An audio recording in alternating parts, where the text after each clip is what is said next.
Hello everyone, welcome to online classes of ইচ্ছে পূরণ। After a long time তোমাদের এই ডেসক্রিপটিভ ক্লাসটা হচ্ছে, তো অনলাইনেই প্রথম। তো আজকে তোমাদের যেটা করাবো সেটা হচ্ছে প্রেসি। তো সমস্যাটা হচ্ছে, অনেকেই বলছে যে স্যার প্রেসির রুলসগুলো যদি আরেকবার বলে দেন তাহলে খুব সুবিধা হয়। তো তার জন্যই ভাবছি, যেহেতু এটা অনলাইনে ফার্স্ট ক্লাস হচ্ছে, তো প্রথম থেকে শুরু করি তাহলে কি হবে, যারা অ্যাডভান্স অর্থাৎ যারা তোমরা ক্লাস করেছো তাদের সুবিধা হবে, তাদের যদি কোনো ডাউট থাকে তাহলে সেটাও ক্লিয়ারিফাই হয়ে যাবে, আর যারা ফ্রেশার্স তাদেরও খুব সুবিধা হবে। তো চলো প্রথম থেকে শুরু করি, তারপরে নেক্সট ক্লাসে আমরা একটা প্র্যাকটিস করব। ওকে, তো রুলস যেগুলো আছে, তো রুলসগুলো অ্যাকচুয়ালি আমাদের সুবিধার জন্যই করা হয়েছে, মানে প্রেসিটা কিভাবে ইজি ওয়েতে আর কতটা সোজাভাবে কত ভালো প্রেসি বানানো যায় সেটার জন্যই অ্যাকচুয়ালি রুলসটা বানানো হয়েছে। এরকম নয় যে ম্যাথামেটিক্সের মতো অ্যালজেব্রায় যে সমস্ত রুলসগুলো আছে ওই রকম রুলস না, এগুলো অ্যাকচুয়ালি বানানো হয়েছে পরে।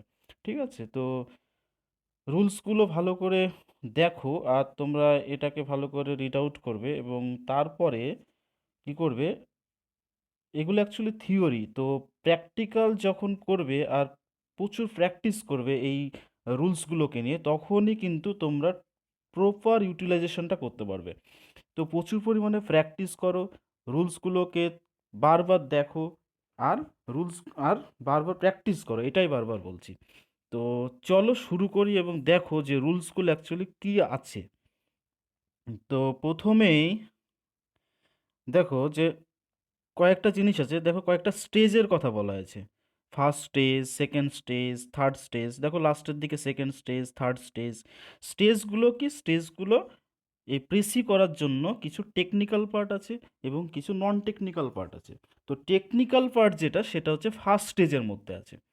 তো টেকনিক্যাল পার্টে কি করব, যেটা হচ্ছে ডোন্ট ইনভলভ ইওর মাইন্ড, অর্থাৎ মাথা ঘামাবো না। প্রেসির হচ্ছে সব থেকে এটা একটা ইম্পর্টেন্স রুলস বলতে পারো, যে ডোন্ট ইনভলভ ইওর মাইন্ড। মাইন্ডকে যদি ইনভলভ করো, এটা শুধু প্রেসির জন্য না, ট্রান্সলেশনের জন্য। কারণ প্রেসি এবং ট্রান্সলেশনে যেটা দেওয়া থাকে সেটাই করতে হয়, এক্সট্রা কিচ্ছু তুমি ইনক্লুড করতে পারবে না। যদি করো তাহলে কিন্তু সেখানে একটা মার্কস কিন্তু একটা ডিডাক্ট হয়ে যাওয়ার সম্ভাবনা আছে, পসিবিলিটিকে হয়ে যাবে। কারণ তোমাকে যা করতে বলা হয়নি তা তুমি করার অধিকার তোমার নেই। তো এই পয়েন্টটা মাথায় রাখবে, সেটা হচ্ছে ডোন্ট ইনভলভ ইওর মাইন্ড। বারবার বলে দিচ্ছি, ডোন্ট ইনভলভ ইওর মাইন্ড। মাথাকে কখনো কখনো ব্রেন কাটাবে না। তারপরে দেখো আর একটা হচ্ছে কাট, ব্র্যাকেট অ্যান্ড আন্ডারলাইন। তাহলে কাট, ব্র্যাকেট, আন্ডারলাইন কি? কাট কি? কাট হচ্ছে সেই জিনিসটা যেগুলোকে কাট করব, যেগুলো প্রেসিতে থাকলে আমার নাম্বার কাটবে।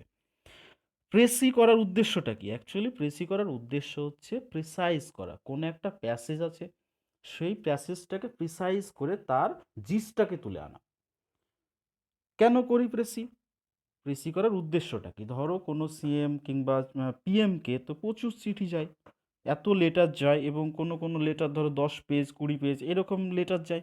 তো পিএম কিংবা সিএম এর পক্ষে কি সম্ভব যে 20 পেজ, 30 পেজের কোনো লেটার পড়া?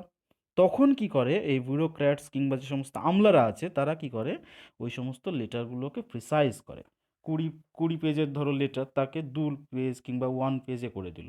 সেটাই হচ্ছে প্রিসাইজ করা। এইবার যদি প্রিসাইজ করতে গিয়ে যদি কোনো ইরিভ্যালেন্ট থিংস, কোনো ইরিভ্যালেন্ট ওয়ার্ডস, ইরিভ্যালেন্ট কনসেপ্ট এইগুলো যদি ইনক্লুড হয়ে যায়, তাহলে প্রিসাইজ করার উদ্দেশ্যটা কি?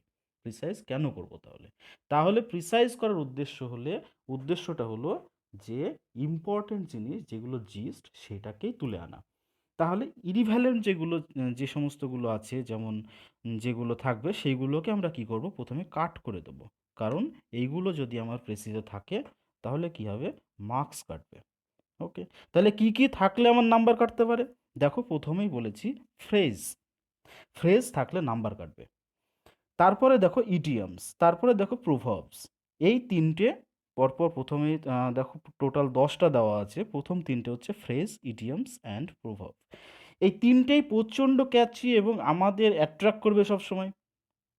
যে আমাকে লিখ এইভাবে অ্যাট্রাক্ট করবে, খুব অ্যাট্রাকটিভ এবং খুব ক্যাচি, আমাদের লিখতে ইচ্ছা করবে, মনে হবে যেন এই ইডিয়মসটা কিংবা এই প্রভাবটা না দিলে হয়তো আমার মিনিংই থাকবে না প্রেসির, এরকম মনে হবে বারবার। এবং এটা দেখে নেবে যখন প্র্যাকটিক্যালি করবে, তখন দেখবে মনে হবে যে এই প্রভাবটা হয়তো না দিলে এই প্রেসিটার মিনিংই থাকবে না, কিন্তু বিলিভ মি যে এই প্রভাব কিংবা ইডিয়মস কিংবা এই ফ্রেজ এইগুলো দিলেই তোমার নাম্বার কাটবে।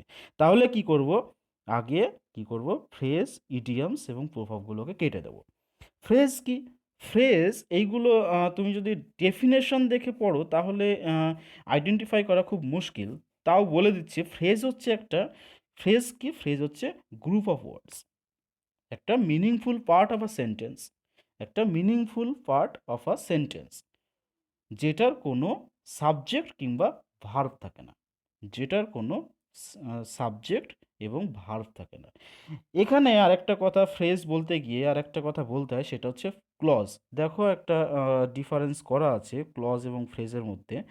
আহ, দেখো ফ্রেজ হচ্ছে, বলছি কি, ফ্রেজ এবং ক্লজের মধ্যে একটা কমন একটা সাদৃশ্য আছে, সেটা হচ্ছে কি, ফ্রেজও গ্রুপ অফ ওয়ার্ডস, ক্লজও গ্রুপ অফ ওয়ার্ডস, এইটাই একমাত্র মিল এদের মধ্যে। আর তারপরে ডিফারেন্সটা কি, ফ্রেজ হচ্ছে meaningful part of a sentence, আর ওইদিকে ক্লজ কি, ক্লজও meaningful part of a sentence. আর আরেকটা কি, ফ্রেজের মধ্যে আর ক্লজের মধ্যে তাহলে ডিফারেন্সটা কি, ফ্রেজের ক্ষেত্রে কোনো সাবজেক্ট এবং ভার্ব থাকে না, কিন্তু ক্লজের ক্ষেত্রে সাবজেক্ট এবং ভার্ব থাকে। তাহলে ফ্রেজ এবং ক্লজের মধ্যে মিলটা কোথায় দেখলাম, ফ্রেজও হচ্ছে গ্রুপ অফ ওয়ার্ডস আর ক্লজও হচ্ছে গ্রুপ অফ ওয়ার্ডস, এবং ফ্রেজও হচ্ছে meaningful part of a sentence, ক্লজও হচ্ছে meaningful part of a sentence. But ডিফারেন্সটা হচ্ছে ফ্রেজের ক্ষেত্রে কোনো সাবজেক্ট এবং ভার্ব থাকে না, কিন্তু ক্লজের ক্ষেত্রে সাবজেক্ট এবং ভার্ব থাকে। দেখো কয়েকটা এক্সাম্পল দেওয়া আছে। ফ্রেজে দেখো এক্সাম্পল দেওয়া আছে, দ্য নিউজ হ্যাজ টেকেন ইয়ার।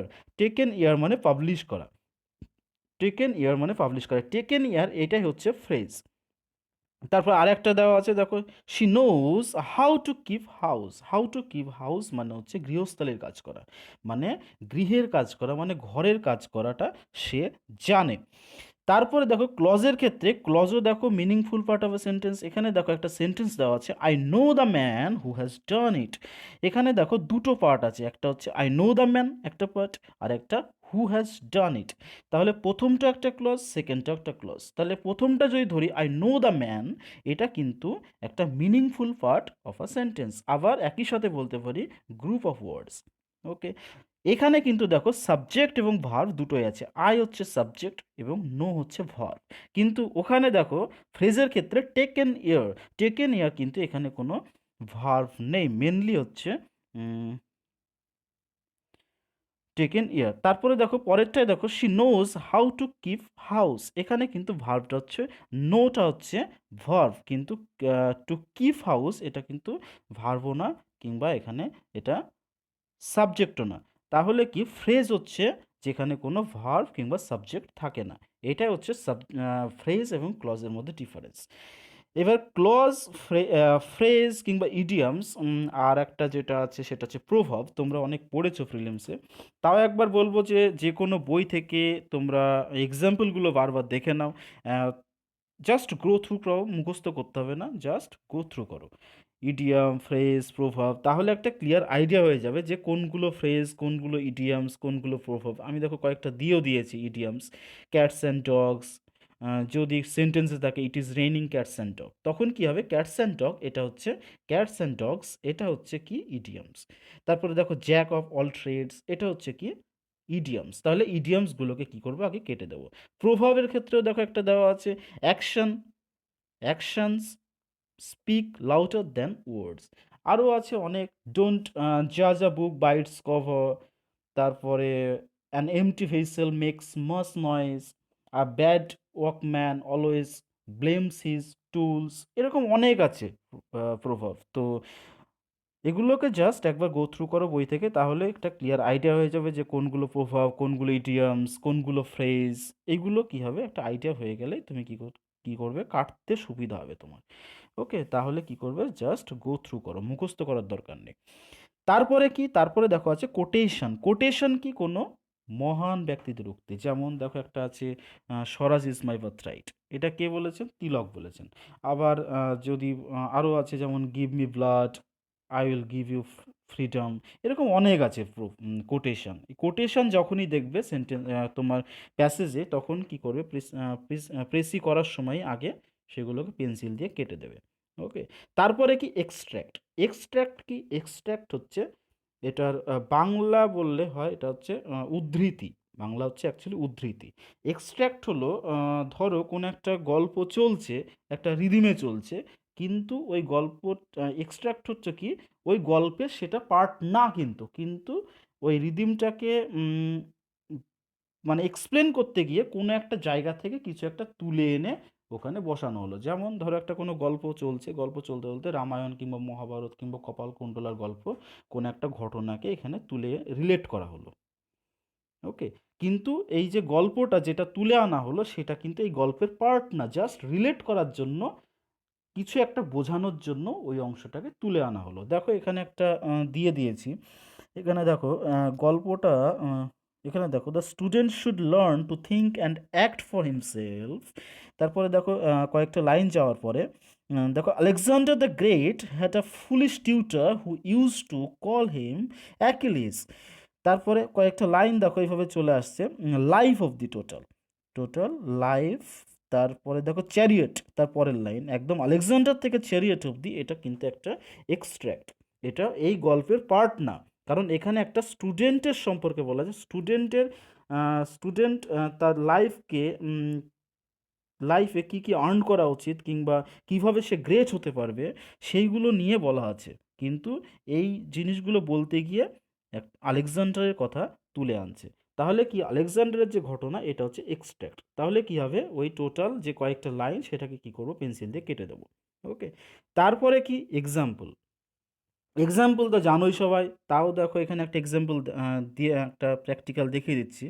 এখানে দেখো the great men of science, literature and art have belong to no exclusive class or rank in life. They have come alike from colleges, workshops, and farmhouses. তারপরে আছে the from the hearts of poor men and the mansions of the rich. এখানে দেখো বলছে যে great men of science, literature and art, এরা কোথায় থেকে আসে? এরা হচ্ছে এক্সক্লুসিভ ক্লাস অথবা র্যাঙ্ক ইন লাইফ থেকে আসে। এবং তারই একটা এক্সাম্পল দিয়ে দিচ্ছে, কখনো কলেজ থেকে আসে, ওয়ার্কশপ থেকে আসে, ফার্ম হাউস থেকে আসে, গরিবের কুটির ঘর থেকে আসে, অথবা বড় লোকের বাংলো থেকে আসে। দেখো একটা এক্সাম্পল দিয়ে দিচ্ছে, তাহলে কি করব, এই এক্সাম্পলটাকে কেটে দেবো। ওকে। তারপরে কি আছে, রিপিটিশন। রিপিটিশন কি, বারবার এক কথা বলা। যেমন হয়তো একবার বললো যে Ram is a good boy, তারপরে আবার কয়েকটা লাইন পরে আবার বলছে Ram is a good boy, আবার কয়েকটা লাইন পরে বলছে Ram is not a bad boy. তাহলে কি হলো, প্রথমটা একটা স্টেটমেন্ট এবং পরের দুটো হচ্ছে রিপিটিশন। তাহলে রিপিটিশন যেগুলো হলো মানে পরের দুটো, সেটাকে কি করব, কেটে দেবো। তারপর হচ্ছে সাবজাংটিভ মোড। সাবজাংটিভ মোড কি? সাবজাংটিভ মোড হচ্ছে ধরো একটা কল্পনা, যদি আমি পাখি হতাম, যদি আমি পাখি হতাম, if I are a bird. কিংবা আরও আছে ধরো, যদি আমি রাজা হতাম তাহলে সারা পৃথিবীকে দখল করতাম, if I were a king. তাহলে কি, আই ওয়ার আ কিং একটা কল্পনা, তাহলে সাবজাংটিভ মোড হচ্ছে সেটা যেখানে একটা কল্পনা কাজ করে, সেটা থাকলেই কি করব, কেটে দেবো। তারপরে কি, কন্ডিশনাল ক্লজ। কন্ডিশনাল ক্লজ কি, যদি তুমি আসো তাহলে আমি যাব, যদি বৃষ্টি আসে তাহলে এই রান্না হবে। তাহলে কি, একটা কন্ডিশন, এই হলে ওই হবে, এই হলে ওই হবে, তাহলে কন্ডিশন। তারপরে আছে কি, প্রবাবিলিটি। প্রবাবিলিটি কি, আজকে বৃষ্টি হতে পারে, ইট মে রেন টুডে, তাহলে প্রবাবিলিটি। আর এইগুলো কি, দেখো একটা ইরিভ্যালেন্ট, একটা এক্সট্রা পার্ট। কন্ডিশনাল ক্লজ, যদি তুমি আসো তাহলে আমি যাব। সাবজাংটিভ মোড, আমি যদি পাখি হতাম কিংবা আমি যদি রাজা হতাম। দেখো একটা ইরিভ্যালেন্ট থিংস, একটা এক্সট্রা পার্ট। প্রবাবিলিটি, আজকে বৃষ্টি হতে পারে, হয়নি তো। যদি বৃষ্টি হতো তাহলে সেটা সেটা কি হতো, জিস্ট হতে পারতো। কিন্তু প্রবাবিলিটি, এটা হতেও পারে না হতেও পারে। তাহলে কি, এটা একটা এক্সট্রা পার্ট, এই যে পরে তিনটে, subjunctive mood, conditional clause, probability. তাহলে কি হবে, এরকম কোনো এক্সট্রা পার্ট যেগুলো ইরিভ্যালেন্ট, জিস্ট না, সেগুলোকে তুলতে পারি না। তাহলে কি করব, এগুলোকে কেটে দেবো, যখনই দেখতে পাবো তাহলে কি করব, কেটে দেবো। তাহলে কি দেখো, কাট টোটাল কমপ্লিট হয়ে গেল। কি কি কাটবো? ফ্রেজ কাটবো, ইডিয়মস কাটবো, প্রভাব কাটবো, কোটেশন কাটবো, এক্সট্রাক্ট কাটবো, এক্সাম্পল কাটবো, রিপিটেশন কাটবো, সাবজাংটিভ মোড কাটবো, কন্ডিশনাল ক্লজ কাটবো, প্রবাবিলিটি কাটবো। তাহলে টোটাল কাটার কাজ যেগুলো যেগুলো থাকলে নাম্বার কাটবে সেগুলোকে কিন্তু আমি প্রথমেই পেন্সিল দিয়ে কেটে দিলাম।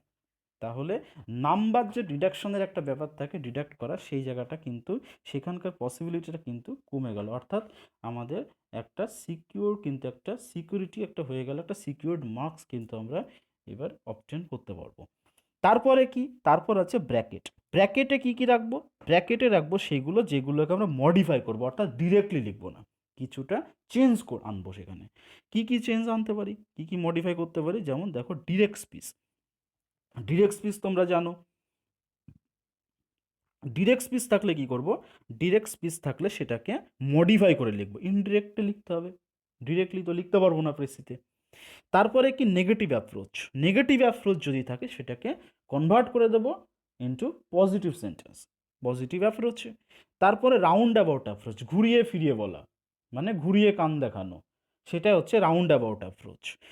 যেমন ধরো বললো, আমাদের ক্লাসে 5 জন স্টুডেন্ট, আমার রোল 1 নয়, 2 নয়, 3 নয়, 4 নয়, তাহলে অ্যাকচুয়ালি কত, 5। তাহলে প্রেসি যখন লিখবো তখন কি করব, আমার রোল 5, এটা হচ্ছে ডিরেক্টলি লেখা। তাহলে কি হলো, একটা দেখো, একটা মডিফাই করলাম। ওকে। তারপরে অ্যাডভার্বিয়াল ক্লজ, নাউন ক্লজ। এইবার ক্লজ নিয়ে একটা ইস্যু সবসময় থাকে, যে কোনটা অ্যাডভার্বিয়াল ক্লজ, কোনটা নাউন ক্লজ, কোনটা অ্যাডজেক্টিভ ক্লজ, এটা নিয়ে একটা ইস্যু সবসময় থাকে। তো এখানে আমি হালকা করে বলে দিচ্ছি যে যাতে তোমরা সহজে বুঝতে পারো, যে আইডেন্টিফাই করতে পারো কোনটা অ্যাডভার্বিয়াল, কোনটা নাউন ক্লজ, কোনটা অ্যাডজেক্টিভ ক্লজ, হালকা করে একটু বলে দিচ্ছি। আমরা জানি ক্লজ কি বলে দিয়েছি। ক্লজ কি বললাম? ক্লজ বললাম meaningful part of a sentence which has subject and verb. Clause কি? একটা সেন্টেন্সের মিনিংফুল পার্ট যার সাবজেক্ট এবং ভার্ব দুটোই থাকে। ওকে, সেটা হচ্ছে ক্লজ।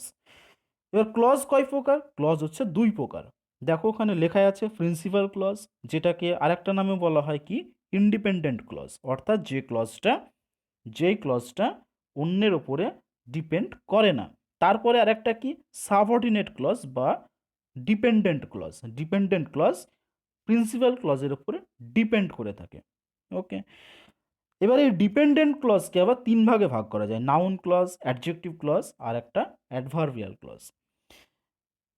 এবার নাউন ক্লজ কি? দেখো এক্সাম্পল দিলে বুঝতে পারবে যে কোনটা নাউন ক্লজ, কোনটা অ্যাডজেক্টিভ ক্লজ কিংবা অ্যাডভার্বিয়াল ক্লজ। নাউন ক্লজ কি? নাউন কি? নাউন হচ্ছে কি, সাবজেক্ট কিংবা অবজেক্ট, সেটা কি বলা হয় নাউন। কোনো সেন্টেন্সের সাবজেক্ট কিংবা অবজেক্টকে নাউন বলা হয়। তাহলে কি, যে ক্লজটা যে ক্লজটা নাউন হবে সেটাই নাউন ক্লজ।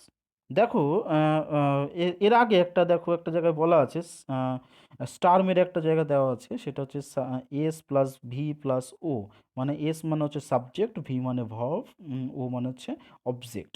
এখানে সাবজেক্ট হচ্ছে নাউন, অবজেক্ট হচ্ছে নাউন। তো নাউন ক্লজে দেখো দুটো এক্সাম্পল দেওয়া আছে। সেকেন্ডটা দেখো, বুঝতে পারবে ভালো করে, whoever is weak cannot complete the task. Whoever is weak cannot complete the task. এখানে দেখো দুটো ক্লজ আছে, whoever is weak, sorry whoever একটাই clause, whoever is weak cannot complete the task. এখানে দেখো হুএভার ইজ উইক, এই টোটালটা কি, টোটালটা হচ্ছে নাউন, কমপ্লিটটা হচ্ছে ভার্ব আর টাস্কটা হচ্ছে অবজেক্ট। এবারে যে হু এভার ইজ উইক, এই পার্টটা সাবজেক্ট আর ওটা ভার্ব, তারপর একটা অবজেক্ট। এই সাবজেক্ট যেহেতু টোটালটা, এই ক্লজটা কি, তাহলে হু এভার ইজ উইক এটা কি, সাবজেক্ট, তার মানে কি এটা নাউন। তাহলে এই ক্লজটা হচ্ছে কি ক্লজ, এটা হচ্ছে নাউন ক্লজ। তারপরে দেখো আরেকটা, প্রথমটা যেটা, I can go where ever you wish.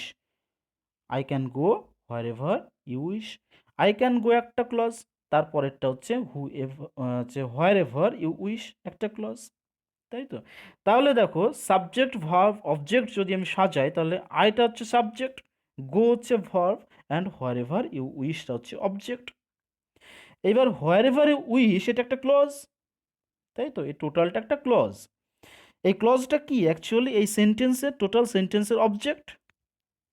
আর আগে কি বলেছি, অবজেক্ট মানে নাউন। তাহলে এই ক্লজটা কি, এটা তো ডিপেন্ডেন্ট, এটা হচ্ছে ডিপেন্ডেন্ট ক্লজ। মানে আই ক্যান গো, এই প্রিন্সিপাল ক্লজের উপরে dependent where ever you wish. এই ক্লজটা কি সাবঅর্ডিনেট বা ডিপেন্ডেন্ট ক্লজ। তাহলে এই ডিপেন্ডেন্ট ক্লজটা হয় নাউন ক্লজ হবে, নাহলে অ্যাডজেক্টিভ ক্লজ হবে, নাহলে অ্যাডভার্বিয়াল ক্লজ হবে। এবার যেহেতু এটা object, where ever you wish, যেহেতু এটা অবজেক্ট তাহলে এটা নাউন। আগেই বলেছি স্টার দিয়ে দেওয়া আছে, দেখো অবজেক্ট নাউন। তাহলে এই ক্লজটা যেহেতু অবজেক্ট তাহলে কি এটা নাউন। তাহলে নাউন কি এটা, এই ক্লজটা তাহলে কি হবে, এটা নাউন ক্লজ। বোঝা গেল। পরেরটাও তাই, হুএভার ইজ উইক এটা সাবজেক্ট, তাহলে এটা কি হলো, নাউন, তাহলে এটা নাউন ক্লজ। তারপরে আর একটা দেখো অ্যাডজেক্টিভ ক্লজ। অ্যাডজেক্টিভ ক্লজ কি, তার আগে বুঝতে হবে অ্যাডজেক্টিভ কি। অ্যাডজেক্টিভ হচ্ছে কি, অ্যাডজেক্টিভ হচ্ছে যে নাউনকে মডিফাই করে, অর্থাৎ নাউনের দোষ গুণকে বিচার করে, সেটাই হচ্ছে অ্যাডজেক্টিভ, তাই তো। দ্য স্কাই ইজ ব্লু, ব্লুটা কি, ব্লুটা হচ্ছে স্কাইকে মডিফাই করছে, স্কাইকে ডিসক্রাইব করছে কি কাকে, স্কাইকে, স্কাইটা হচ্ছে নাউন, আর ব্লুটা কি স্কাইকে ডিসক্রাইব করছে, তাহলে ব্লুটা হচ্ছে অ্যাডজেক্টিভ। তাহলে কি অ্যাডজেক্টিভ ক্লজ হচ্ছে সেই ক্লজ যেটা অ্যাডজেক্টিভ হিসেবে কাজ করে, যে ক্লজটা। দেখো example, I know the man who is very first in track. এখানে দুটো ক্লজ আছে, আই নো দ্য ম্যান এটা হচ্ছে প্রিন্সিপাল ক্লজ, আর পরেরটা হু is very first in track, তাহলে সেকেন্ডটা ডিপেন্ডেন্ট ক্লজ। তাহলে এই ডিপেন্ডেন্ট ক্লজ যেটা হচ্ছে হু is very first in track, এটা হয় অ্যাডজেক্টিভ ক্লজ হবে, না হলে অ্যাডভার্বিয়াল, না হলে নাউন ক্লজ হবে। তাহলে দেখি কি ক্লজ, এই টোটাল ক্লজটা কি হিসাবে কাজ করছে সেটা দেখি আগে। এটা নাউন হিসাবে কাজ করছে, না অ্যাডজেক্টিভ হিসাবে কাজ করছে, না অ্যাডভার্ব হিসাবে কাজ করছে। যা হিসাবে কাজ করবে সেই ক্লজই হবে। তাহলে আবার সাজাই, আই হচ্ছে সাবজেক্ট, নো হচ্ছে ভার্ব, দ্য ম্যান হচ্ছে অবজেক্ট। এবার এই অবজেক্টকে দেখো, the man who is very fast in track, তাহলে এই ম্যানকে দেখো জাস্টিফাই করছে, the man who is very fast, তার মানে নাউনকে ডিসক্রাইব করছে যে এই ম্যানটা খুব ফাস্ট ইন ট্র্যাক, মানে খুব জোরে দৌড়াতে পারে, তাই তো। তাহলে যেহেতু নাউনকে ডিসক্রাইব করছে তাহলে কি এটা অ্যাডজেক্টিভ, তাহলে who is very fast in ট্র্যাকটা কি অ্যাডজেক্টিভ ক্লজ। বোঝা গেল। তাহলে নাউন ক্লজ বুঝলাম, অ্যাডজেক্টিভ ক্লজ বুঝলাম, বাকি যেই ক্লজটা পড়ে থাকবে সেটাই অ্যাডভার্বিয়াল ক্লজ। আর বোঝার দরকার নেই, দেখো একটা এক্সাম্পলও দেওয়া আছে যেখানে কোনোটাই হবে না, নাউন ক্লজও হবে না, অ্যাডজেক্টিভ ক্লজও হচ্ছে না, তাহলে কি হবে সেটা, সেটা কি হবে, সেটা হবে অ্যাডভার্বিয়াল ক্লজ। আর বোঝারই দরকার নেই। তাহলে চলে আসি আবার প্রেসিতে। তাহলে কি ব্র্যাকেট কি হলো, direct speech, negative approach, round about approach, adverbial clause, noun clause, এগুলো হচ্ছে কি করব, ব্র্যাকেট করব। তারপরে কি আছে, আন্ডারলাইন। আন্ডারলাইন কি করব, আন্ডারলাইন সেগুলোকেই করব যেটা কি আমি প্রেসিতে আনতেই হবে আমাকে, ওকে, যেটার ইম্পর্টেন্স খুব বেশি প্রেসিতে। কি আছে, প্রথমে হচ্ছে অ্যাডজেক্টিভ ক্লজ। অ্যাডজেক্টিভ ক্লজ যখনই দেখবো সেটাকে আন্ডারলাইন করে দেবো, কারণ এই অ্যাডজেক্টিভ ক্লজটা আমার প্রেসিতে আসবে, ওকে। তারপরে কি আছে, কিওয়ার্ডস। কিওয়ার্ডস কি, কিওয়ার্ডস হচ্ছে সেই ওয়ার্ডগুলো যেই ওয়ার্ডগুলো বারবার আসছে, সেটা কিওয়ার্ডস। এই কিওয়ার্ডসটা অ্যাকচুয়ালি যখন আমি টাইটেল বানাবো তখন লাগবে।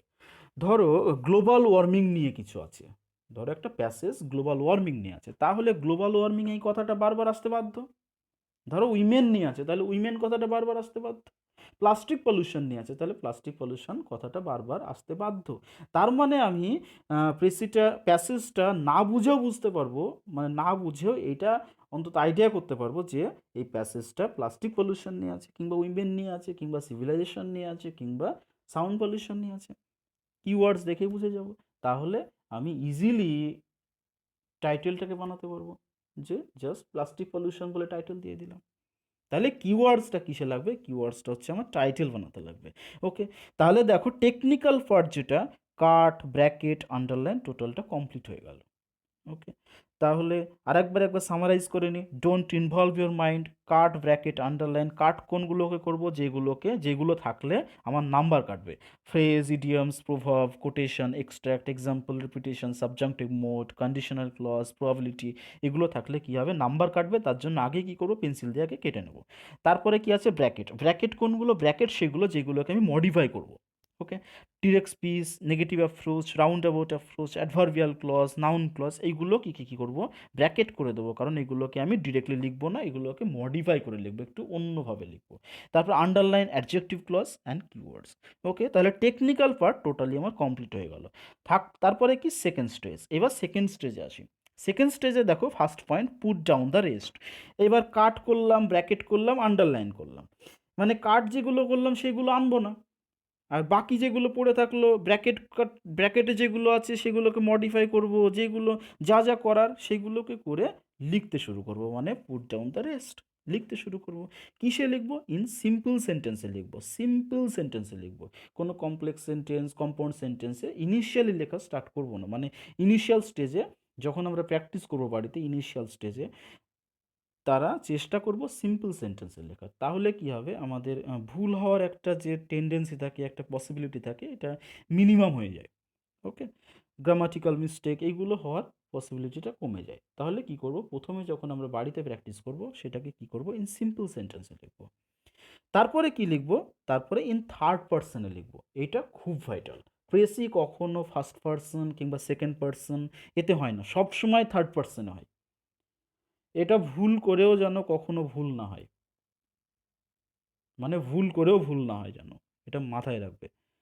থার্ড পার্সনেই হবে প্রেসি। প্রেসি যদি ফার্স্ট পার্সন কিংবা সেকেন্ড পার্সনে দিয়ে দাও তাহলে কিন্তু নাম্বার তোমার একেবারে মিনিমাম হয়ে যাবে, জিরো হয়ে যেতে পারে। তার জন্য এই পয়েন্টটাকে মাথায় একদম ঢুকিয়ে নাও, precis must be in third person. Okay, তারপরে নাথিং নিউ, নতুন কিছু আসবে না। এই কথাটা আমি প্রথমেই বলেছি, ডোন্ট ইনভলভ ইউর মাইন্ড। মাইন্ডকে ইনভলভ করলেই এমন কিছু চলে আসবে, নিজের নলেজ, নিজের জ্ঞান চলে আসবে, যেটা হয়তো প্যাসেজেই নেই। তাহলে নাথিং নিউ, নতুন কিছু ইনক্লুড করবে না। ওকে, এইবার হচ্ছে থার্ড স্টেজ। থার্ড স্টেজটা টোটালি কিসের ওপরে, টাইটেলের ওপরে। ওকে, থার্ড স্টেজে কি, থার্ড স্টেজে দেখো প্রথমে রিড আউট ইউর আনসার। তোমার যে আনসারটা হলো সেটাকে একবার পড়ো, মানে যে প্রেসিটা আমি লিখলাম সেটাকে পড়ো। তার মানে কি, এইবার আমার আর যে ওই যে প্যাসেজ যেটা এক্সামে দেওয়া আছে কোশ্চেন পেপারে, তার সাথে কোনো আমার রিলেশন নেই। আমার যে আনসারটা হলো সেটাকে আমি একবার পড়ব, পড়ে এবার টাইটেল দেবো, মানে যেটা আমি লিখলাম প্রেসিটা, সেইটার উপরে বেস করে এবার টাইটেল দেবো, মানে কিওয়ার্ডসের হেল্প নিয়ে টাইটেলটা প্রোভাইড করব। And title must not be in full sentence. Title কখনো ফুল সেন্টেন্সে হয় না। এটা প্রেসিতে হোক কিংবা এসেতে হোক কিংবা লেটারে হোক কিংবা রিপোর্টিংয়ে হোক, কোথাও মাথায় রাখবে টাইটেল সবসময় ফুল সেন্টেন্সে হয় না। ওকে, এটা সবসময় মনে রাখবে। আর এখানে একটা রিপোর্ট করানোর সময় তোমাদের টাইটেল সম্পর্কে বলেছিলাম যে সাবজেক্টিভ টাইটেল, রিফ্লেকটিভ টাইটেল। যদি নাও করাই রিপোর্ট, পরে যখন করাবো তখন এগুলো সম্পর্কে বলে দেবো যে কোনটা সাবজেক্টিভ টাইটেল, কোনটা রিফ্লেকটিভ টাইটেল। জাস্ট এক্সাম্পল দিয়ে এখানে বলে দিচ্ছি সাবজেক্টিভ টাইটেল কোনটা। ধরো অ্যাক্সিডেন্ট নিয়ে কোনো একটা স্টোরি কিংবা কিছু একটা রিপোর্টিং আমরা করছি কিংবা দেওয়া আছে। এইবার টাইটেলকে যদি আমি হরিবল অ্যাক্সিডেন্ট কিংবা অ্যান অ্যাক্সিডেন্ট শুধু এটা দিয়ে দিই, অ্যান অ্যাক্সিডেন্ট, এই টাইটেল দেখে আমরা বুঝতে পারবো যে টাইটেলটা অ্যাকচুয়ালি অ্যাক্সিডেন্ট নিয়ে আছে। ওকে, এবার যদি আমি কোনো কারণে ধরো টাইটেলটাকে দিয়ে দিলাম দ্য লাস্ট জার্নি কিংবা দ্য হাংরি রোড, এইটা দেখে কোনো সময় তুমি ক্লিয়ারলি বলতে পারবে না যে এই স্টোরি যেটা নিচে থাকবে সেটা অ্যাকচুয়ালি অ্যাক্সিডেন্ট নিয়ে, অর্থাৎ রিফ্লেকটিভ। ওটা এই রিফ্লেকটিভ টাইটেল দিতে গেলে টাইটেলকে জাস্টিফাই করতে হয়, কিন্তু প্রেসিতে যেহেতু জাস্টিফাই করার কোনো জায়গা নেই, জাস্ট জিস্টুকু লিখতে হয়, তার জন্য এখানে টাইটেল কখনো রিফ্লেকটিভ হবে না, সবসময় সাবজেক্টিভ হবে। ওকে, মানে সিভিলাইজেশন নিয়ে আছে মানে জাস্ট সিভিলাইজেশনই দিয়ে দাও, পলিউশন নিয়ে আছে মানে জাস্ট পলিউশনই দিয়ে দাও, পলিউশনের খারাপ দিক নিয়ে আছে তার মানে এফেক্ট অফ পলিউশন দিয়ে দাও, কিংবা ব্যাড এফেক্ট অফ পলিউশন দিয়ে দাও, তাহলে হয়ে গেল। মানে টাইটেল সবসময় সাবজেক্টিভ হবে, রিফ্লেকটিভ কখনো হবে না। ওকে, আর টাইটেলে তারপরে দেখো, the first letter of each word must be capital except article preposition. টাইটেলের প্রত্যেকটা ওয়ার্ডের ফার্স্ট লেটারটা সবসময় ক্যাপিটাল হবে, শুধুমাত্র আর্টিকেল প্রিপোজিশন বাদ দিয়ে। সাপোজ ধরো টাইটেলটা হলো Ram a good boy, Ram a good boy. তাহলে কি হবে, রামের আর বড় হাতের হবে। আ, এটা যেহেতু আর্টিকেল তাহলে এটা ক্যাপিটালে হবে না, স্মলে হবে। গুড বয়, গুডের জিটা বড় হাতের হবে, আর বয়ের বিটা বড় হাতের হবে। হয়ে গেল টাইটেল কমপ্লিট। ওকে, তো এইটাই ছিল। তো প্রথমে যেটা করালাম সেটা হচ্ছে টেকনিক্যাল পার্ট। সেকেন্ড স্টেজটা হচ্ছে লেখাটা কী সব কী ফর্মে লিখতে হবে, থার্ড পারসন, সিম্পল সেন্টেন্স, এইগুলোতে লিখতে হবে, নাথিং নিউ এরকম লিখতে হবে। থার্ড স্টেজটা টোটালি কি কি রিলেটেড, টোটালি টাইটেল রিলেটেড। এটাই হচ্ছে টোটাল থিওরি অর্থাৎ রুলস প্রেসি। এইবার পরের ক্লাসে যখন আসবো তখন আমরা এই রুলসগুলোর উপরে বেস করে আমরা একটা প্রেসি করব। ওকে, তো এটাই ছিল। তোমরা আগে ভালো করে এটা দেখে নাও, একবার দেখে নিও, তারপরে ভালো করে পড়ে নাও, তারপরে আমরা পরের ক্লাসে আবার শুরু করব। ওকে, থ্যাংক ইউ।